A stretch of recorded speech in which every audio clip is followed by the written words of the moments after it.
সপ্তাহের শেষ কার্যদিবস দেশের পুঁজিবাজারের অভিভাবক Bangladesh securities and exchange commission বিএসইসির চেয়ারম্যান সহ পুরো কমিশনের পদত্যাগের দাবিতে কর্মবিরতি পালন করে দিন পার করে নিয়ন্ত্রক সংস্থাটির কর্মকর্তা কর্মচারীরা। এর মধ্যেই বাড়ে ঢাকার পুঁজিবাজারের প্রধান সূচক ও বাজার মূলধন এবং দৈনিক লেনদেন। তবে পুরোপুরি উল্টো চিত্র দেখা যাচ্ছে সপ্তাহের মোট লেনদেনের হিসাবে।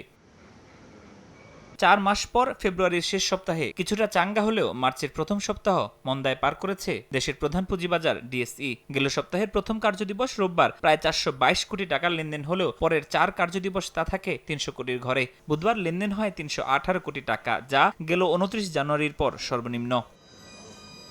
সপ্তাহ শেষে 13,216 কোটি টাকা কমে ডিএসসির বাজার মূলধন দাঁড়ায় 6,82,147 কোটি টাকায়। আর 43.34 পয়েন্ট কমে প্রধান সূচক নামে 5,203 পয়েন্টে। গেল সপ্তাহে 21টি খাতের মধ্যে চামড়া, কাগজ, জ্বালানি, কর্পোরেট বন্ড ছাড়া বাকি 17 খাতেরই দৈনিক লেনদেন কমেছে, যেখানে আগের সপ্তাহে 15টি খাতে দৈনিক গড় লেনদেনে ছিল ঊর্ধ্বমুখী। ফেব্রুয়ারির শেষ সপ্তাহে দর বৃদ্ধিতে জেড ক্যাটাগরির প্রতিষ্ঠানের আধিপত্য থাকলেও গত সপ্তাহে তালিকার শীর্ষ 5 প্রতিষ্ঠানে জায়গা পেয়েছে জেড ক্যাটাগরির একটি প্রতিষ্ঠান, বাকি 4টির মধ্যে 2টি করে এ ও বি ক্যাটাগরির।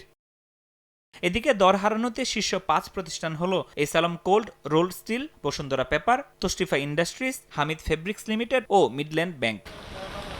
ফরহাদুর রহমান, সময় সংবাদ, ঢাকা।